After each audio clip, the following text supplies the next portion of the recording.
is an example of crashing. It's a really nice embellishment and accent, and it's a technique. The crashing technique uses the Solufleece product and 2 layers of Bondaweb.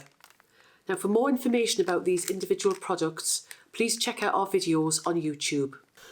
What you need for this particular technique is 1 piece of fabric, and you need 2 pieces of Bondaweb. Now, the Bondaweb, you need to remove the webbing from the transfer paper. So simply peel it off. Now, if you're using Bondaweb for applique and it does separate, just pop these pieces into a bag and just save them for this particular technique. You also need a piece of Solufleece. And for more information with regards to these products, as I've said earlier, you can always have a check back on the videos. What we're going to do is we're going to secure these 3 layers together, and we're going to do some stitching. So what I've done is have the layers under my sewing machine, and the choice of stitching is entirely up to you. I'm just going to do some random stitching on here. You could use your free motion foot. You could be very uniformed and in your design. I will show you some examples of a different type of stitching. So basically, you're just going to continue to stitch over your fabric. The more stitching you do, the closer the design will be and the effect will be when we remove the other product, the Solufleece.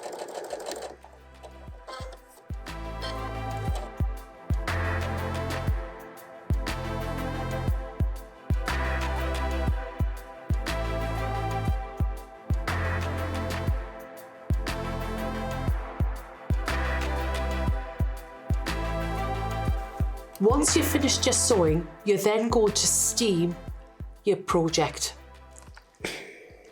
And this is where the magic happens. As you're steaming it, just levitate the iron over your work, and can you see it starting to crumple and shrink and crash?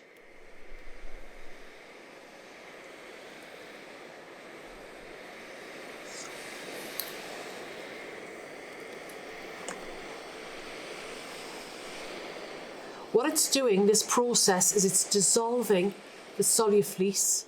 And at this moment in time, it's the Bondaweb and the stitches keeping everything together.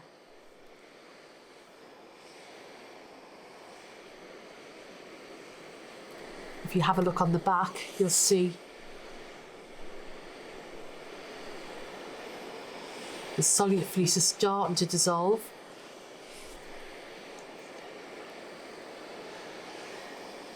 Now, it all depends on the style of sewing, and I'm going to show you a couple of different examples.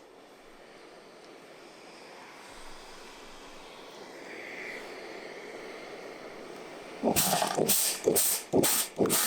just takes a little bit of time.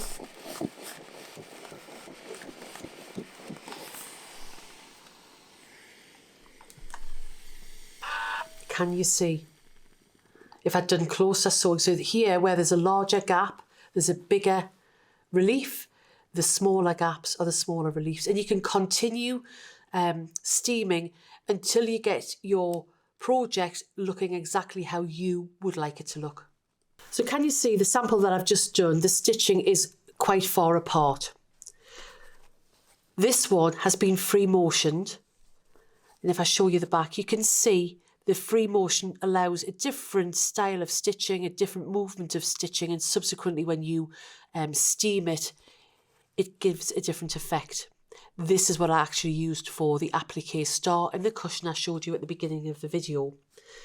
If you wanted a smocking look, then what you could do is just do very close straight lines together, and when you steam it, it will crash, but it crashes in a very uniform way.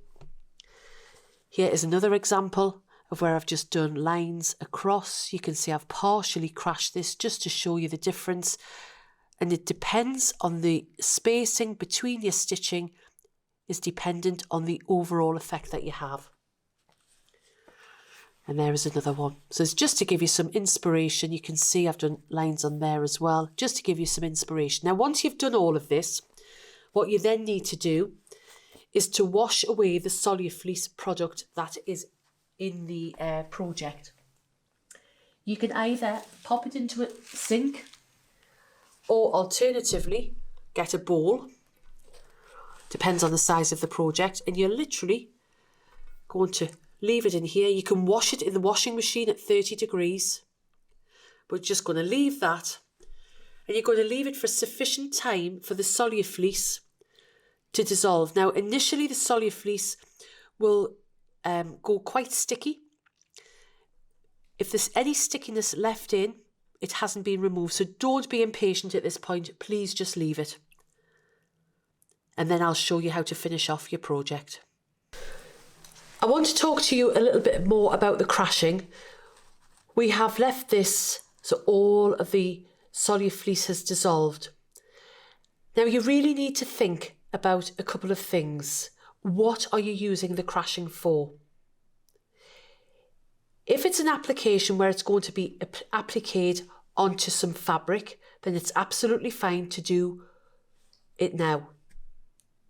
If, however, you want to include it into a garment or in a pocket, you need to seal the back. And to do this, the ideal product is to use H609. There's also the G700, and these are all woven products, and you simply fuse these on the back. The idea is that this area on the back needs to be sealed.